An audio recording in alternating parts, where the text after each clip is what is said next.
KBS 1라디오 더 나은 삶 안전한 대한민국 기획 인터뷰 기후변화 위기 여성 운동가에게 듣는다.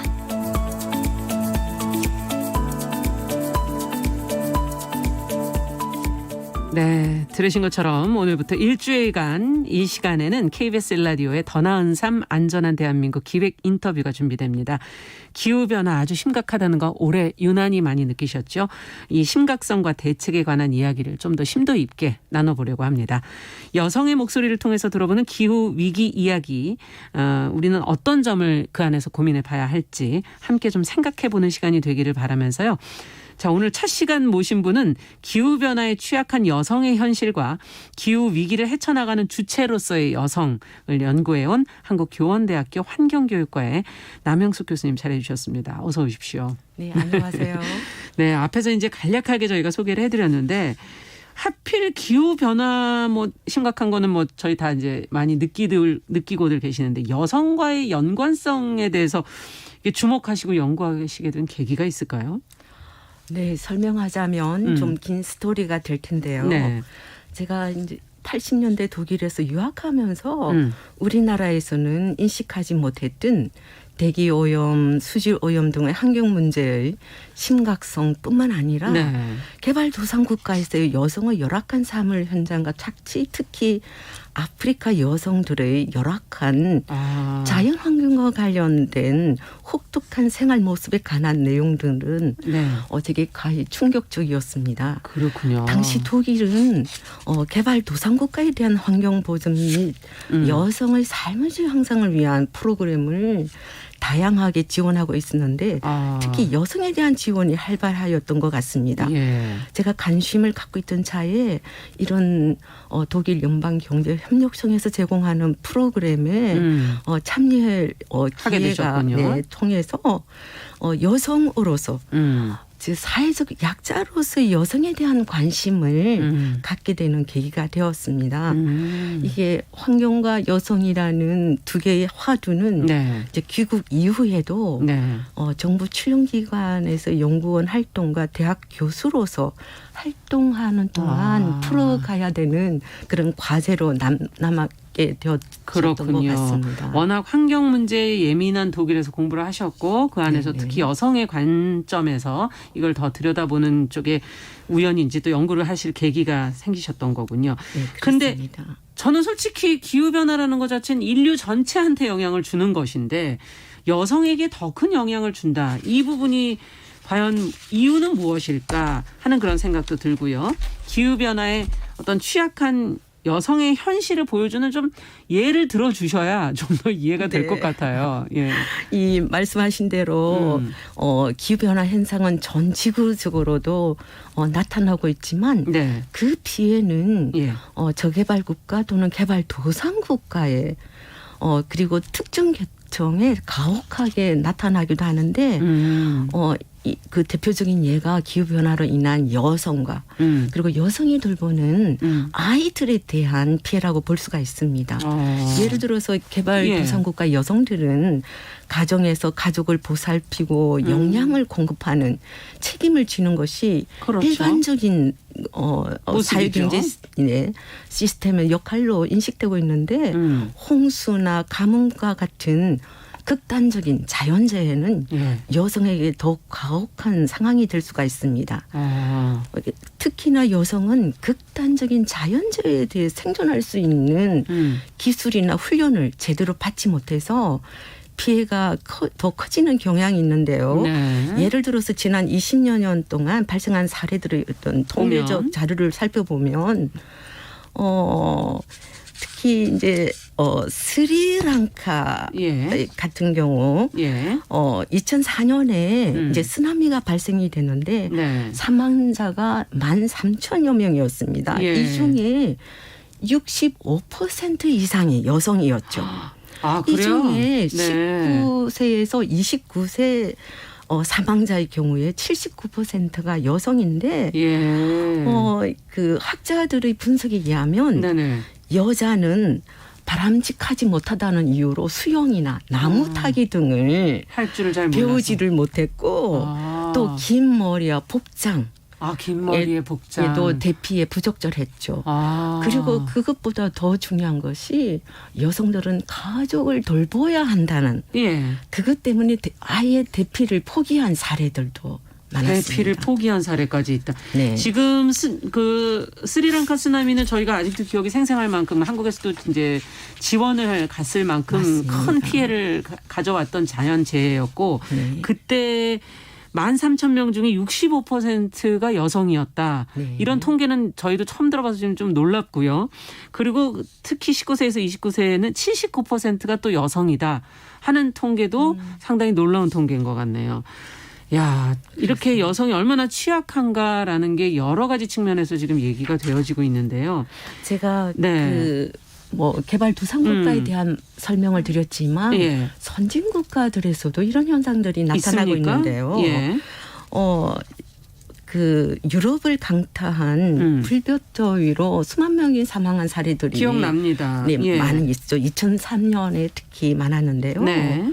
이 여성 사망률이 남성 사망률보다 75%가 더 높았다고 합니다. 아, 남녀만 그냥 비교를 해도. 비교만 해도. 네. 근데 특히나 이제 노인 여성의 경우에 보다 더 많은 노인 타격을 여성. 입게 되었는데 네. 신체적인 구조 때문이라고 합니다. 왜요? 예를 들어서 피하 지방이 두터운 여성 노인이 예. 남성 노인보다 무더위에 더 취약하다는 그런 연구 결과가 나와 있어요. 나와 있기도 합니다. 아, 그렇군요. 그러니까 더위에도 또 여성은 약한데 특히 노인 여성은 더 취약하다. 남녀 비율로 봐도 75% 여성이 더 많다. 네.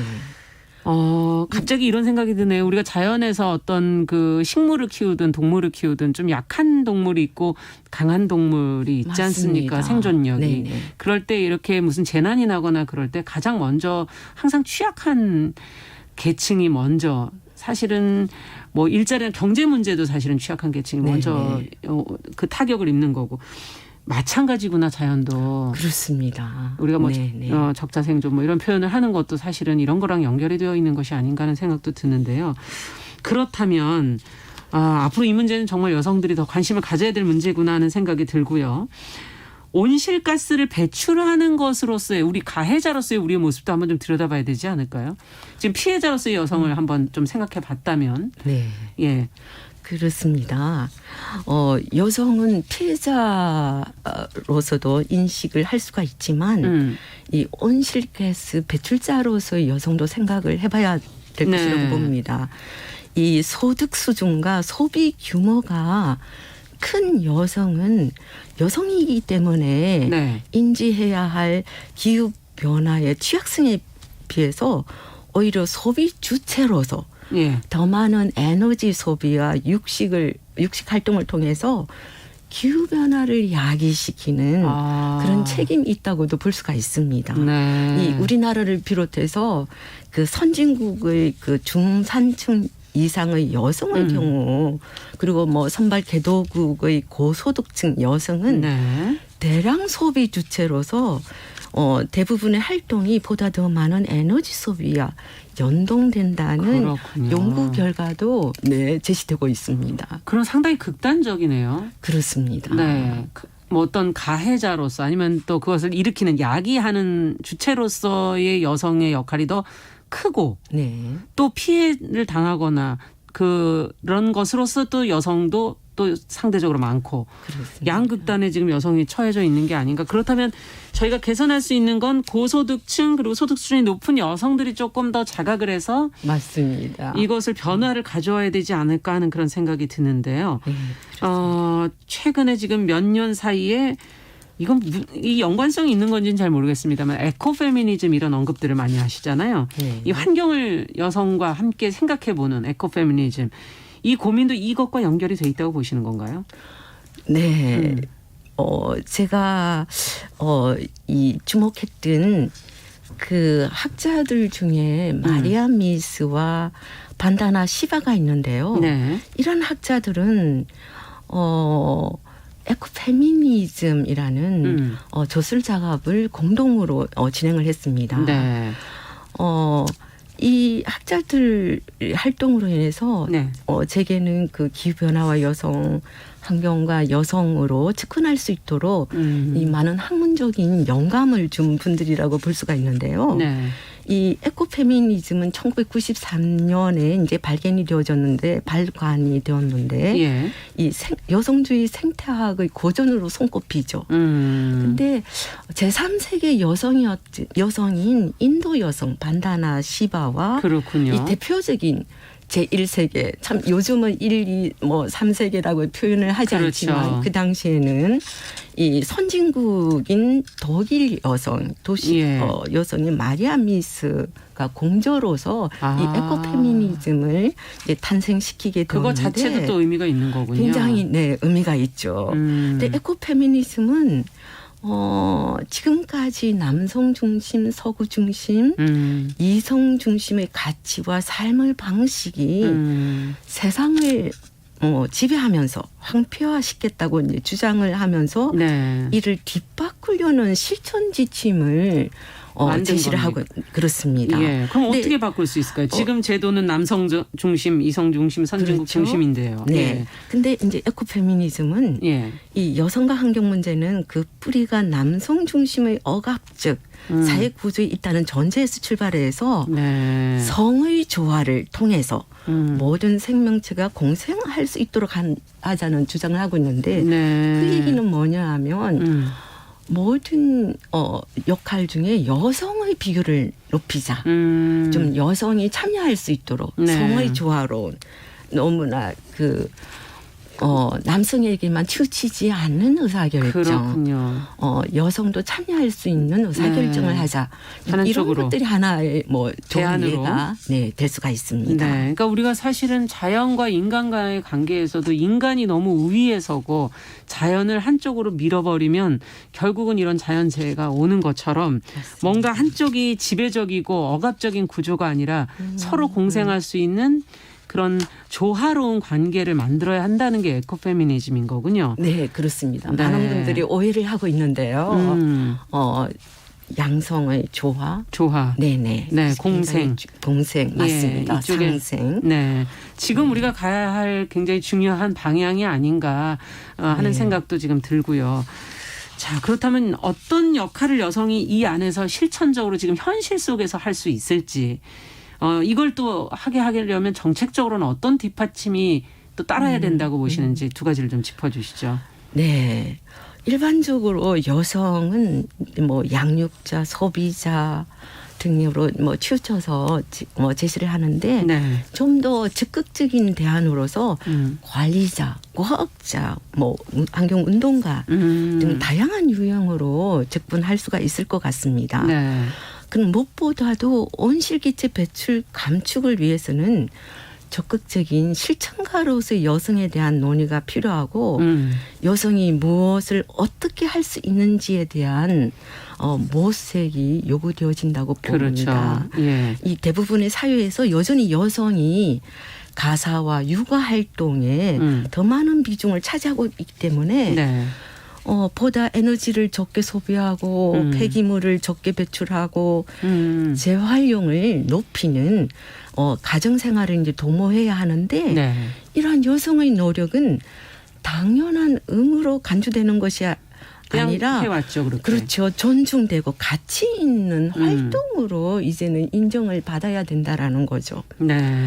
만약에 이제 정책적 뒷받침이 필요한 것이 있다면 이 대학에서는 네. 여성 교수의 비율을 제고 위한 쿼터제라는 것을 도입해서 운영을 했습니다. 그런 것처럼 저는 기업, 중앙정부나 지방정부 등에서 여성 관리자 비율을 확대하는 거. 네. 그것이 굉장히 필요하다고 어떤 봅니다. 제도를 만드는 그 기관에 있는 여성들의 숫자를 올려서 맞습니다. 조화와 공생을 통해 이것을 여성이 관리자로서 삶에서 실천가로서 활동할 수 있게끔 네. 자연스럽게 그 지원 정책들이 나와야 된다는 말씀이시군요. 맞습니다. 네. 중요한 의사결정에 여성이 참여를 해서 이런 여성적 관점에서의 그런 것들이 같이 고민되어지고 중요한 의사결정을 할 수 있도록 한다는 된다. 것이죠. 예. 네. 앞으로 그만큼 또 여성들은 삶 속에서 관리자로서 실천가로서의 노력들을 하셔야 된다는 얘기고요.